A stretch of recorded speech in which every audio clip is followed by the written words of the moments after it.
So, the latest addition to my Doctor Who Classic collection was partly influenced by a kind of set of dialogue spoken between two characters in the Sarah Jane Adventures episode Death of the Doctor.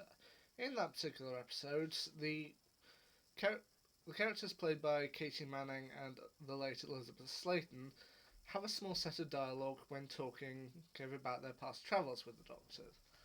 That goes roughly like this. You know, the Doctor took me to this planet once called Peladon.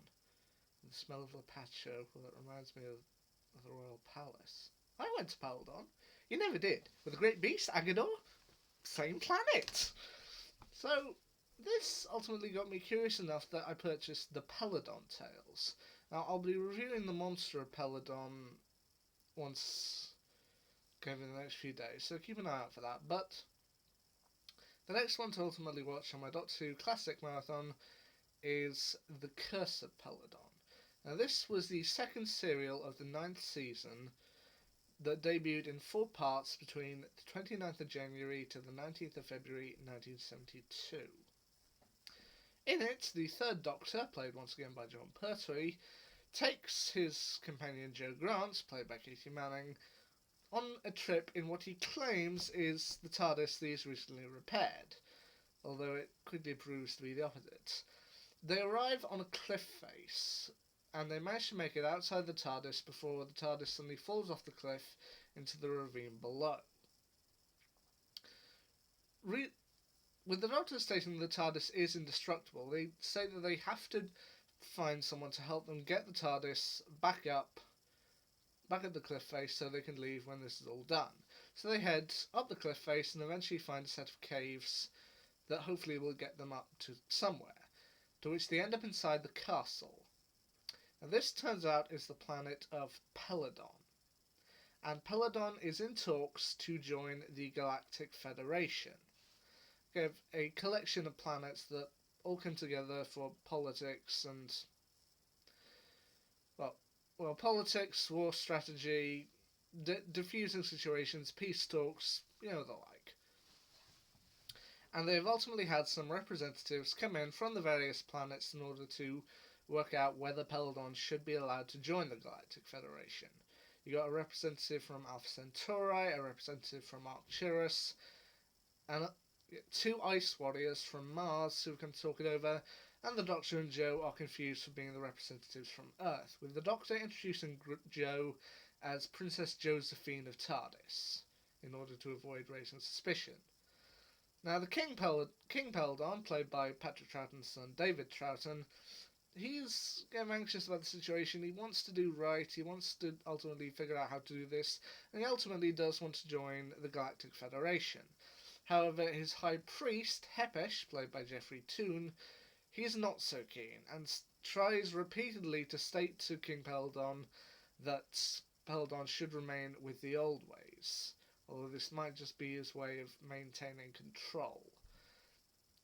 And it's not, but when things start going wrong and people end up being attacked, there's political unease, there's kind of worries about what might happen, and the Doctor has to try and find out what's going on, with also a talk of a mysterious beast below known as Agador, a monstrous creature. Now, as I said, the King Peladon, is played here by David Troughton, the eldest son of second Doctor actor Patrick Troughton. Now, I know at this point Patrick Troughton was actually still alive and would later go on to appear in a few more Doctor Who episodes, such as the 3 Doctors, the 5 Doctors, and the 2 Doctors later on the line. But it is nice to see some of the actors' children appear in the show. And in fact, David Troughton would also appear later on down the line in the New Who episode Midnight, where he portrayed Professor Winfold Hobbs. So, yeah, it's a nice touch to see him here.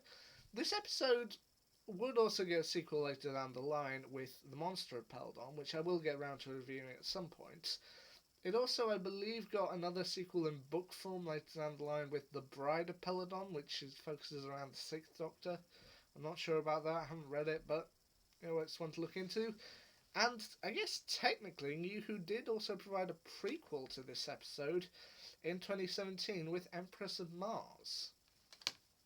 Because you see, right at the end of Empress of Mars, the the Ice Warriors get a call from Alpha Centauri, kind of welcoming them into the Galactic Federation.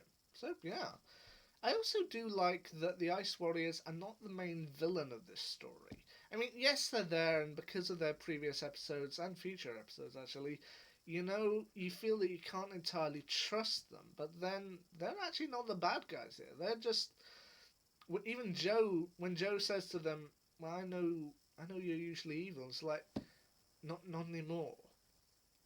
It is legitimately believable, and even when they speak about why the others are the way that they are, the Ice Warriors say, "Well, Arcturus is cowardly because of logic, a logic but buzzing around in its computer head.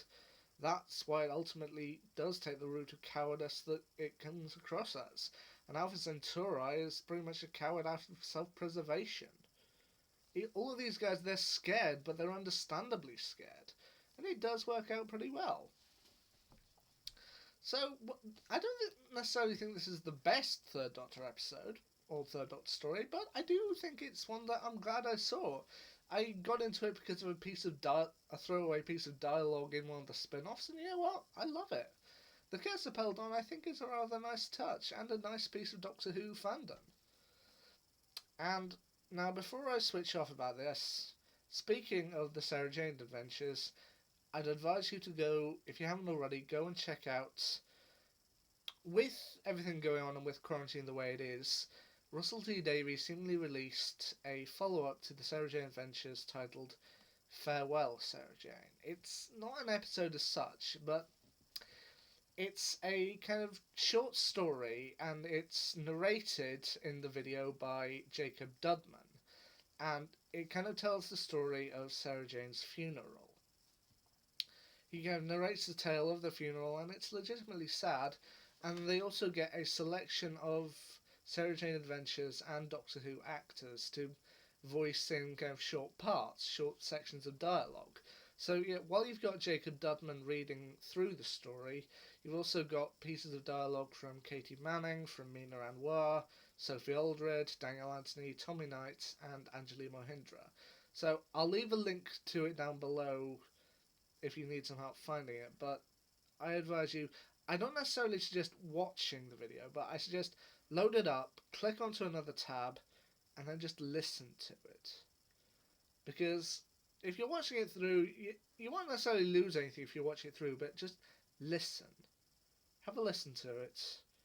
Because while I do think that there is a nice thought that they had at the end of the Sarah Jane Adventures, that the story goes on forever, this I think is a nice way to bookend it.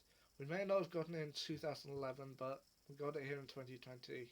So I advise you, go and have a listen. Well, there's my thoughts on the Curse of Peladon and on the Farewell Sarah Jane segment. The next one I'll try to review is The Monster of Peladon, but once I've watched that, I'll let you know. Until next time, see ya.